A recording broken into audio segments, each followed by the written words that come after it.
Well, a warm good morning to everyone. It's fantastic to see such a diverse range of faces in the room today, coming from many different quarters. I've looked at the guest list, and there's lots of people from business. We're the boring ones. There's a couple people from film. They're the interesting ones, and but not Derek. I want to tell you a story this morning about power in leadership. But to tell the story, I do need to give you some background, and by giving you that background, you'll also get a bit of a snapshot on me and where I come from. So if you go to one of the most remote parts of the world, the island of New Guinea, which is circled in orange there, that's where I grew up. And in the heart of that island, in the mountains there, is a tribal community called the Yali people, probably about 15,000 people. First contact was made with the Yali in 1961. This is a people that eke a subsistence living out of these steep mountain slopes. These are their gardens. You can stand and face the field while you work. You don't have to bend over. Men and women work these gardens together, and then men also play the role of hunting and gathering from the forest. Now, there was lots that was rich about, or is rich about, the Yali people and how they live in community. And after living in my later years for 15 years or so in North America, I came away thinking, when you compare Westerners to a people like the Yali, Westerners are inept when it comes to living in community. However, as is the case with any culture, a culture has its dysfunctions. And the Yali were an extremely warlike people. They didn't engage in war with other tribes because of the 1,000 tribes that there are in the island of New Guinea, each speaking a language different from the next tribe. The Yali people did not know about the tribes around them. That is how isolated they were. So they fought amongst themselves, village against village or alliance against alliance. They would cannibalize their victims. They were, and this, by the way, was taking place right up until my early childhood. So I have friends, for example, who witnessed as young boys were taken to watch how war was done. So my mom and dad came to work amongst the Yali when I was a year old. And so this is where I grew up, and this is where we lived as a family for 20 years. For me, it was the first 17 years of my life. That's my dad and then my mom, and they learned the language, and there's many stories I could tell you about that if we had the time. And that's me in the blue t-shirt. But this is a morning where we're talking about leadership and power. And so I want to switch from the context of the Yali to someone in that context, a man named Ikabra. Ikabra was a warlord. Ikabra was a very powerful man, and he was very hostile to the fledgling church that was growing in the region that he lived in.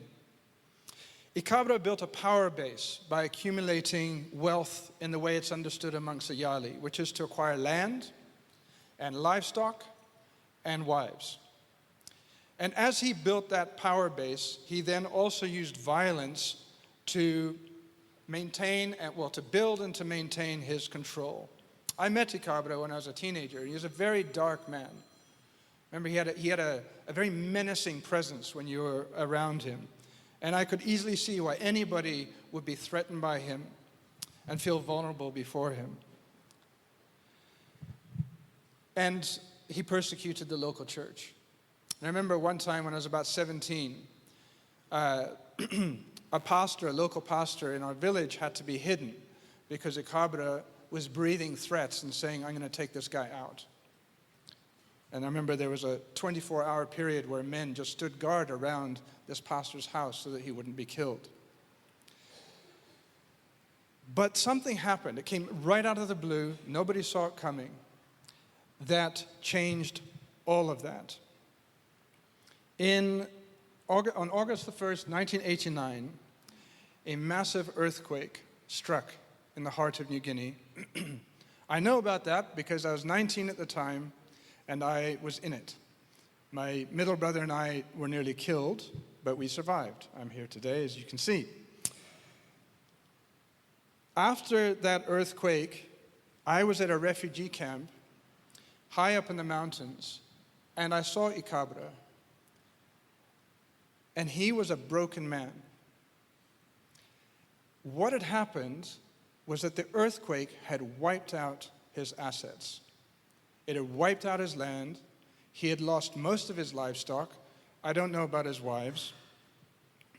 And having lost all his assets and all his leverage, he was powerless. He no longer had power. And he never regained his power. Peace came to that region, and the small but growing Christian community was no longer persecuted, and it started to grow. Fear was gone because the man with power had no more power. And the reason I tell this story is because Ikabra operated by a false assumption that more control equals more power. More control equals more power. We think of power as residing in the assets that we have under our control. Money, property, title, my education. And all these things, the technology that we have, or if you are a warlord, the weapons that you possess, or the men who are under your power that you pay, all of these are your assets and they are what gives you power. But that is actually not how true power works, because true power is social. It's not based on your assets, it's based on people. So whether you're in a business or a community or a church or a nation, power is not actually located in the assets, it's located in the people. And the leader who locates power in their assets is locating power in themselves. And of course, at that point, their power is limited and it can't be sustained. There's always something that can take away your leverage, can take away your assets. So, if the falsehood is that more control equals more power, what is the truth? And interestingly and counterintuitively, it's that more control actually limits power. More control actually limits power. The leader who assumes that they're going to achieve powerful things because of the power that they have has automatically limited power, because their vision of what's possible lies only in themselves and not in their people, whether they're the people on their team or their customers or some other stakeholder. That's a very limiting understanding of power. So today I want to reframe how we think about leadership and power. And the thesis this morning is that leadership is not about the right to exercise power. It's about the responsibility to unleash power. It's not about the right to exercise power. It's about the responsibility to unleash power. Now, with apologies to any friends today who, I had one friend say, I'm going to come, but I might spontaneously combust the moment I enter a church. Well, I'm going to get all churchy on you for a second. We're going to go back into the earliest parts of the Bible, into a handful of verses from Genesis chapter 1. That's the first chapter in the Bible. They give us some indication of how power is to be understood. And these are the verses that tell us that God made people in his image. I'm going to read just a section of this. Then God said, let us make humans in our image according to our likeness, and let them have dominion, and I'm summarizing here, over all creation, or all created things. So God created humans in his image. In the image of God, he created them. Male and female, he created them. God blessed them, and he said to them, be fruitful and multiply and fill the earth and subdue it. Now, kings at the time in the Middle East put images of themselves all over the place. And those images often blended the identity of the king with the identity of the divine, the God that was the God of their region or their people. And so the writer who's giving us these words, he's pulling on that image, this idea that kings installed images of themselves. And he's telling us that this is how God has made us. So what does that mean? Well, I'm going to suggest a few things. Firstly, just like the photo on your wall or the painting on your wall that you love, an image does not exist for itself. It exists for whoever's looking at it. And an image is obviously pointing to a reality beyond itself. The image itself is not the center focus. And so when we see in these verses from the beginning of Genesis that God's call on those who bear his image is that they are to be fruitful and multiply and fill the earth, then we realize that what God is saying is part of the task of being human is to carry who God is into the rest of the world so that the world can see who God is. And more than that this is a role that bears some degree of authority. It's to represent the king into the world around us. And the text tells us that this is what humans are called to do. They're called to have dominion, a kind of rulership. They're called to subdue the earth. Now, this could beg some questions. Well, what does it mean to rule? What kind of God are we talking about? What kind of God are we reflecting into the world? Is it a tyrant? Is it an autocrat? But I think the text actually hints at the answer to that. Because, and if you read into chapter 2 of Genesis, you'll see that the call of God on people is to steward creation so that it comes into its fullness. That's what it means to rule. And so what we see in this text is at the beginning of all things, God's designed intention for humans, for you and me, is that we exercise power in the created order. God delegates power to people. Delegation, releasing power to others, is at the very beginning of the created order. And so that brings me to the central point that we're going to unpack today, and that is that the task of leadership is through people to unleash creative power for the good of the world, and by so doing to reveal to the world the goodness of the God who made this world. The goodness of God in whose image we are made. So the task of a leader is to unleash creative power. Now, to give you a bit of context as to where I'm coming from, Yuri mentioned my background. I've ended up living on 4 continents. I've mentioned one of them just now, which was Canada. I grew up in Southeast Asia. I've gone back and done work in Southeast Asia. I've lived on this continent for about 10 years, and also in Europe. And my career has been a journey in observing and working with leaders of all kinds. When I first lived in South Africa, I was involved in multi-stakeholder processes and political mediation. This gentleman here, Sviso Nkabinde, was a warlord in Richmond, in KZN, and he was one of the men that I worked with. If you know that story, he was eventually killed in, I think it was 1999 or 2000. And then later in my career, as Yuri said, I moved into leadership development and then to management consulting, and now I work in the investing field. And all these years have allowed me to observe leaders in very, very different contexts, how they work, how they think, what works, what doesn't work. And what I'd like to share this morning is four dimensions of leadership.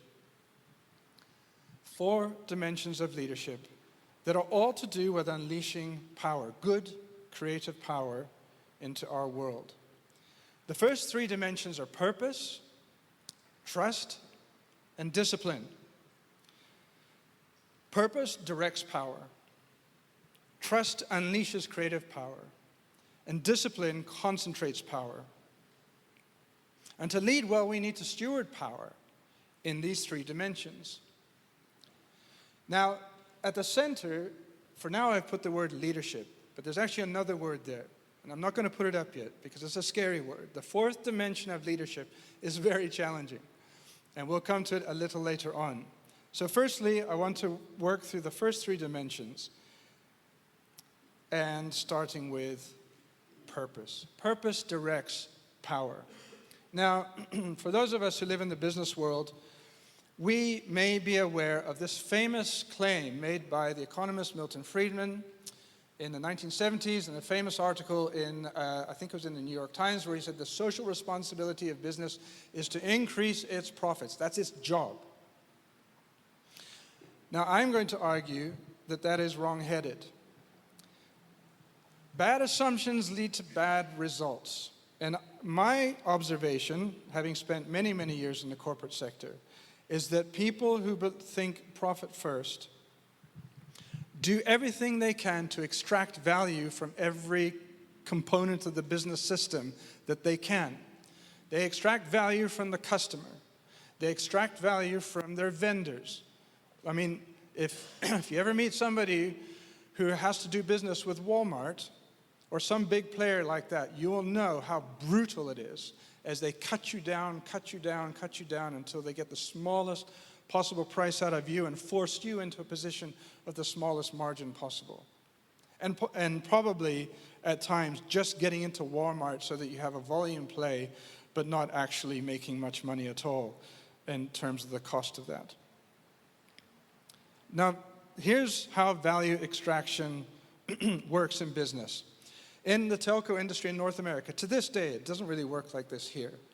When you set up your voicemail and you say, "Hi, this is Jonathan Wilson, leave your message after the beep," many network operators add their own message to your message. It is not a value addition. Nobody needs to hear a computerized message after they hear Jonathan's voice. Why is that there? It's to add more airtime to your call. And when they figured that out in the first year, one company alone made $600 million extra in revenue because of those additional voicemail minutes. That's extractive behavior. Not thinking about the customer, how to bring value, but how to steal value out to the customer. And the result of that is value destruction over time. So, you remember the subprime mortgage fiasco and the financial crash that happened in 2008.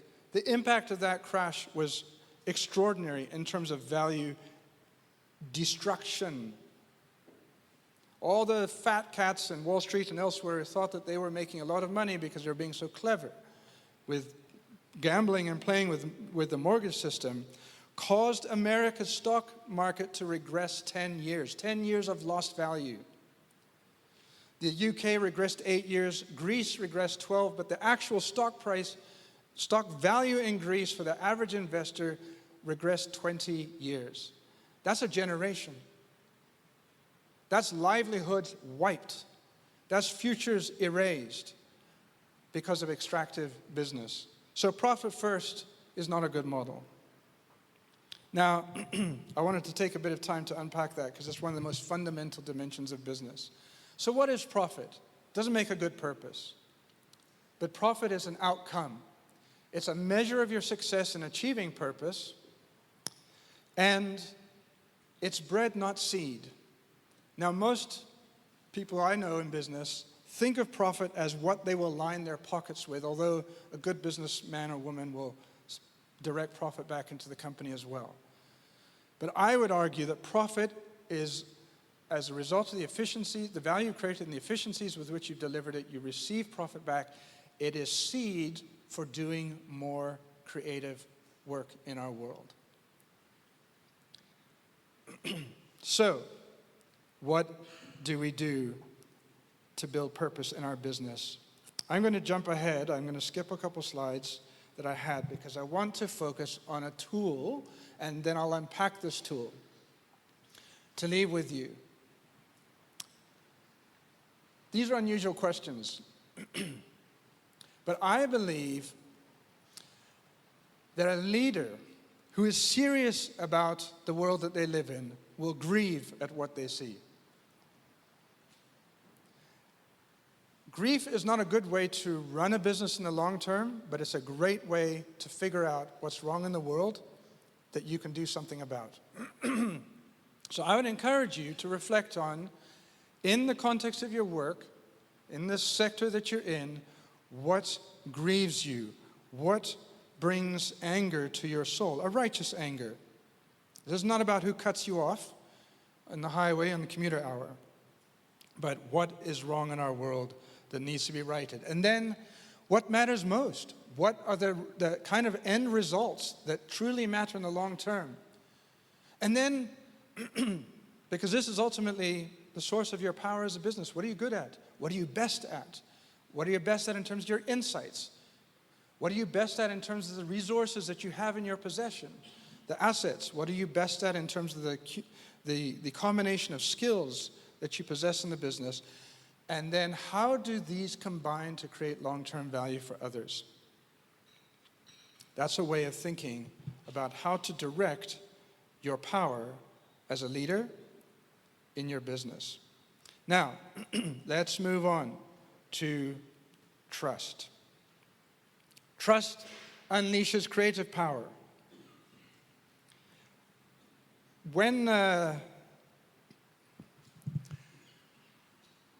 Have you ever had somebody willing to die for you? Have you ever had that experience? I've had it once. It was back in Papua where I grew up, and I was out hiking in remote mountains, and I had two friends with me, and I got to a tricky point where there was a cliff, huge cliff, and we had to work our way across it. I don't like heights. And as we're working our way by foothold across this cliff, I get stuck, partly out of fear and partly because the next foothold is too far away. And my Yali friend says, just wait, Jonathan. These guys are like mountain goats. And he works his way past me. And he manages to get past me.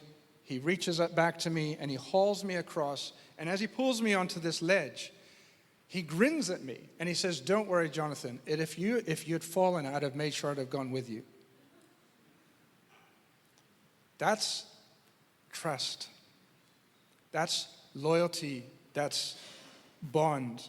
And that arises when we have trust on a team. Trust, whoops, I've jumped ahead. Trust is a degree to which members of a team believe in each other's safety, reliability, and integrity. Now, no one of us, no team member in any situation is 100% safe, reliable, competent, or whatever. So, in your own marriage, in your own home, we know this. We might trust our wife or our husband with our secrets, but we might not trust them with our car.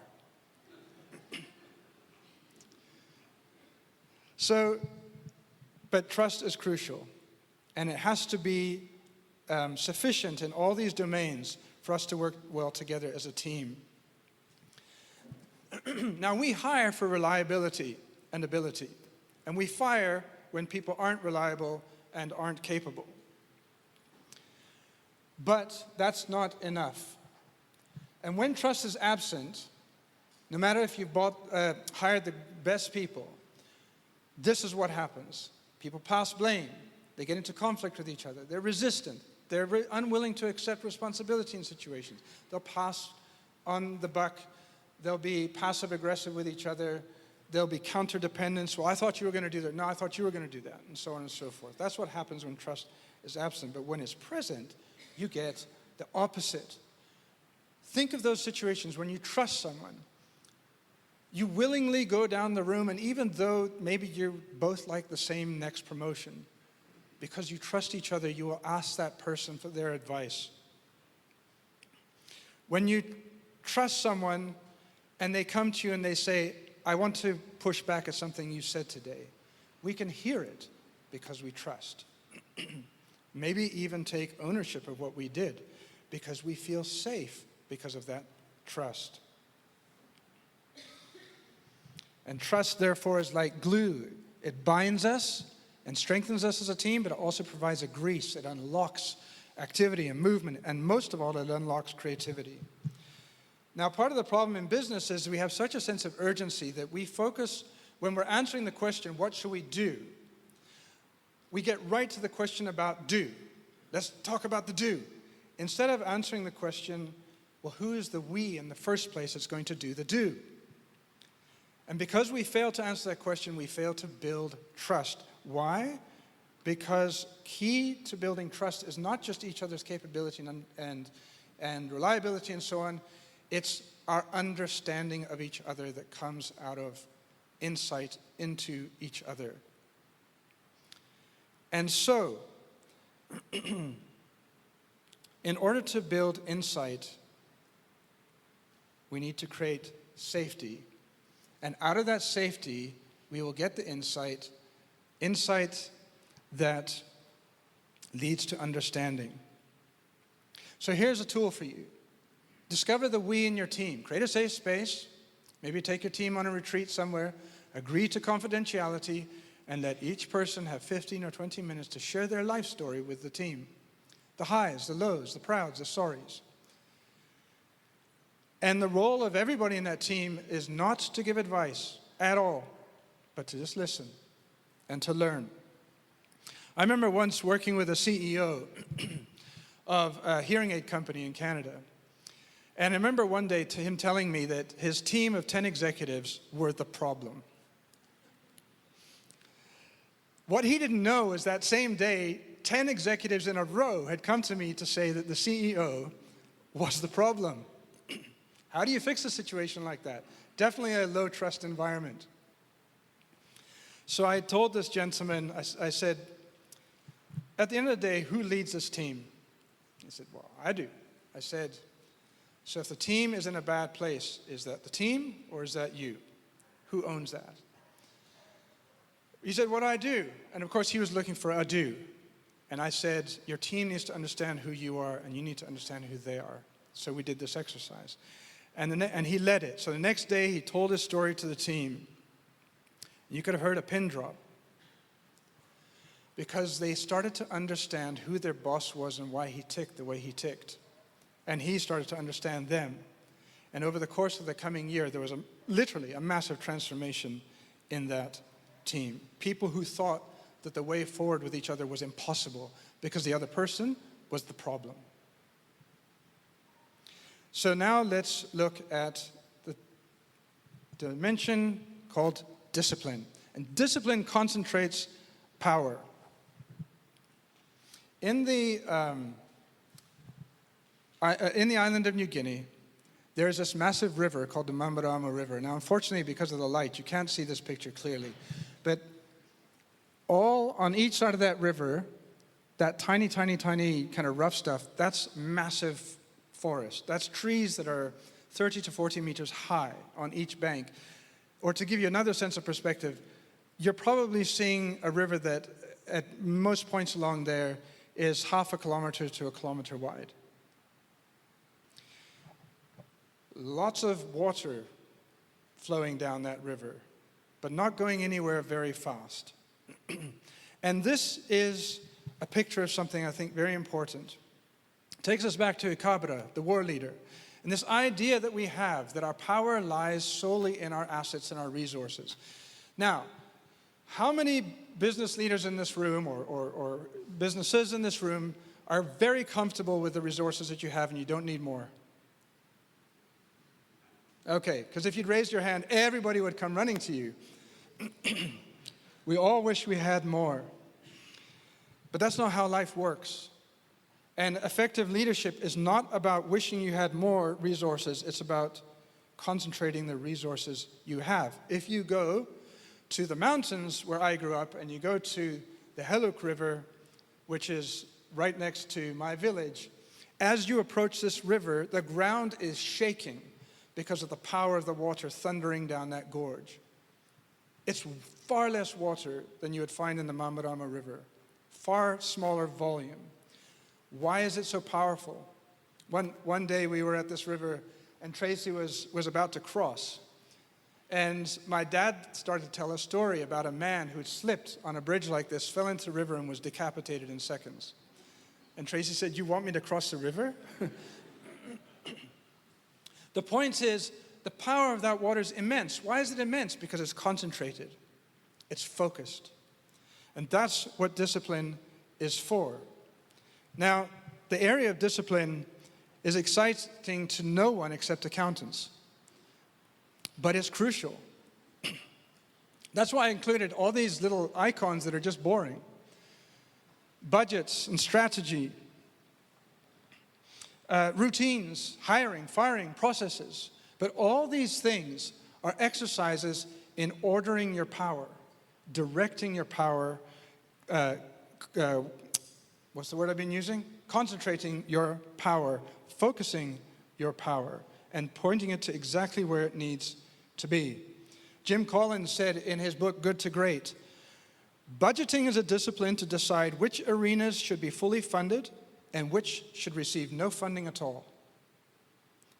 You don't have a budget where, well, we would like to put more in here, but we'll just do a small, You decide what gets fully funded and you decide what gets nothing. And he said, in other words, the budget process is not about figuring out how much each activity gets. It's about determining which activities best support the central purpose of the business, and you back them. And then deciding what needs to be eliminated. Now, I want to quickly actually touch on a couple distortions that can happen when it comes to trust and discipline, and then I'm going to return to a discipline tool to suggest. So on the trust side, and these, by the way, both happen when we disconnect trust from purpose and we disconnect discipline from purpose. So the first is when trust and relationship take precedence over purpose. I've seen leaders, in the name of kindness, neglect discipline.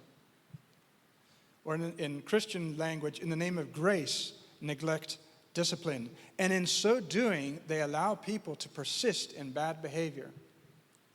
In behavior that undermines the achievement of the purpose. And as a result, the leader who does not hold his or her people accountable fails the organization. They are letting the organization down. The other distortion that I've noticed, and it happens especially in the finance function of organizations, businesses, not-for-profits, is when the finance function sees its job as to control rather than to empower. And that goes back to Jim Collins' words from Good to Great. When the finance function is just purely a gatekeeper. Now, there is a role for that to make sure things aren't going off the rails. But to Jim Collins' point, it's about deciding what we back and then resourcing it. The finance function is a key critical resource function of the business. It is something that activates and orders power. And again, if we disconnect discipline from purpose, we run into these distortions. Now, how do we lead our team when it comes to this? Now, I'm going to tell you a story that will sound like it doesn't have much at all to do with discipline.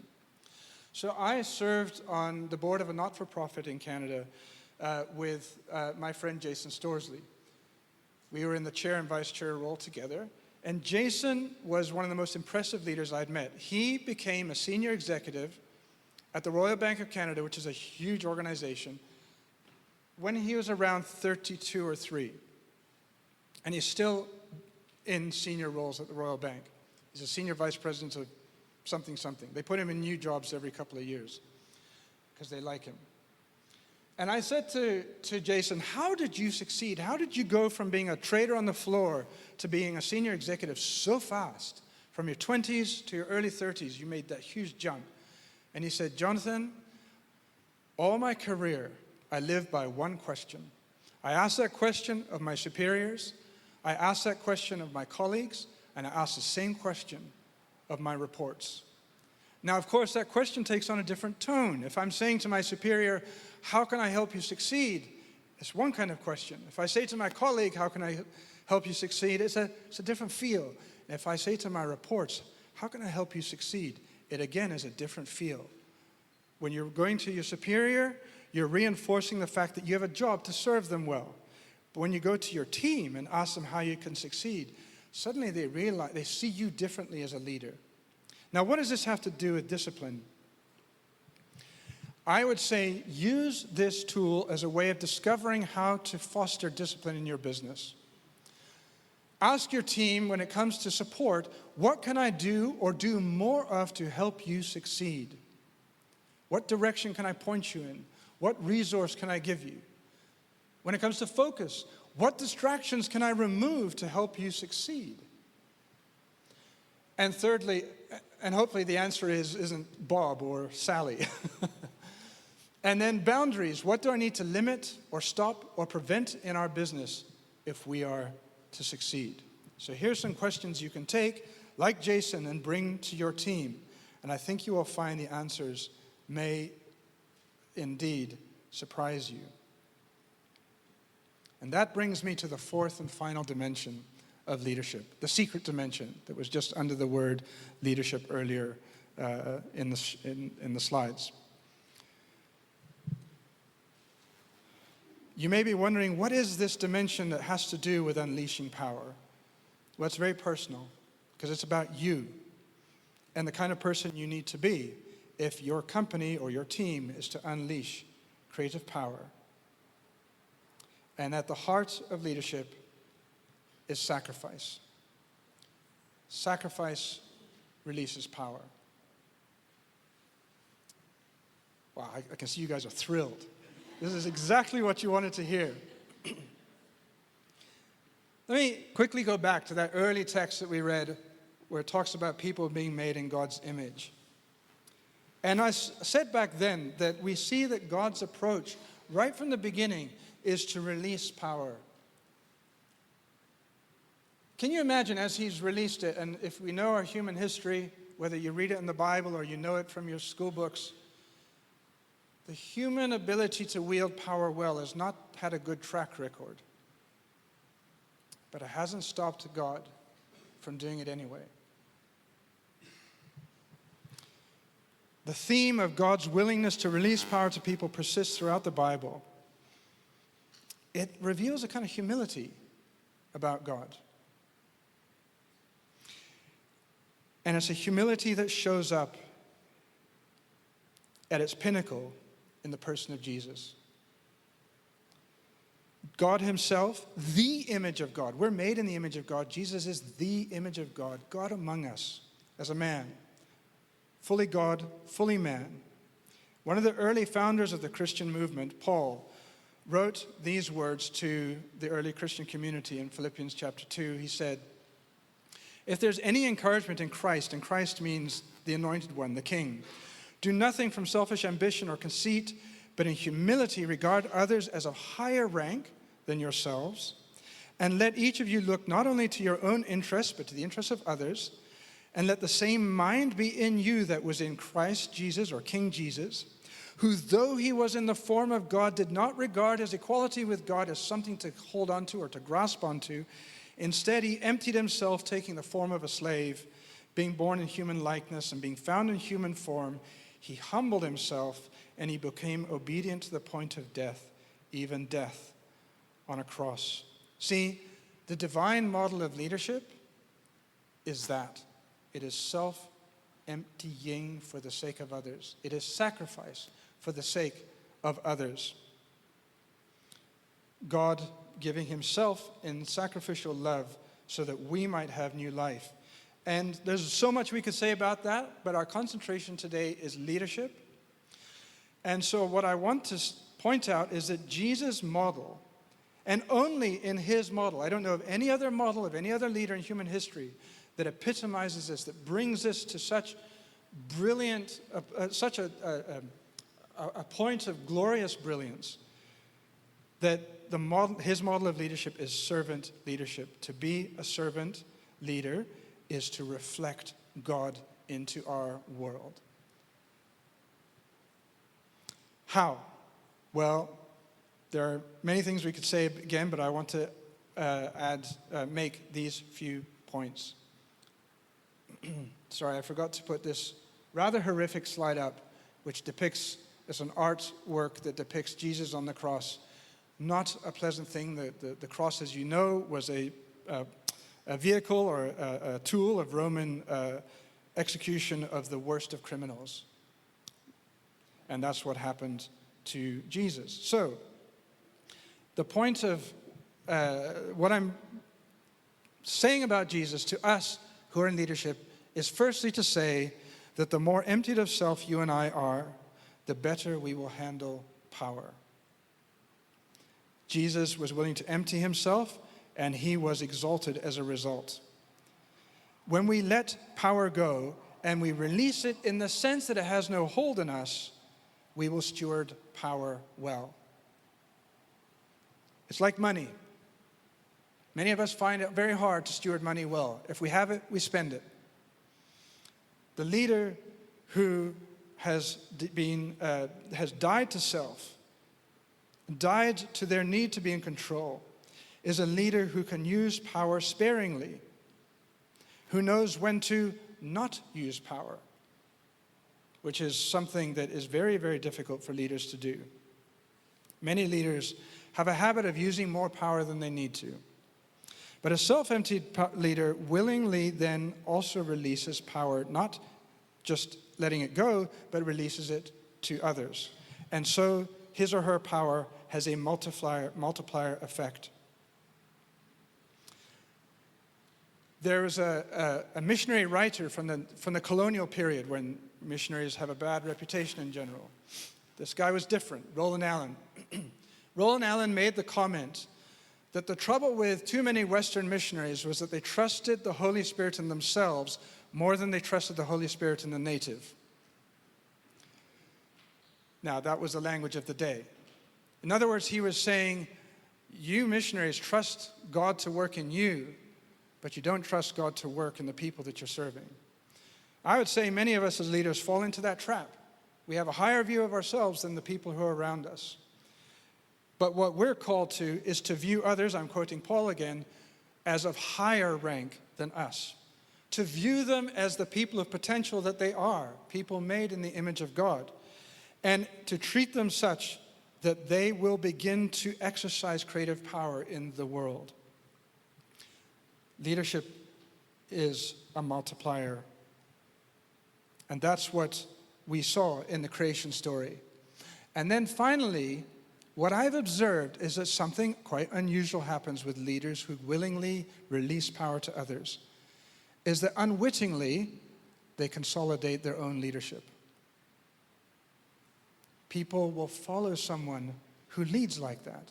They will be loyal to someone who leads like that. And ironically, somebody who releases power tends to increase in power.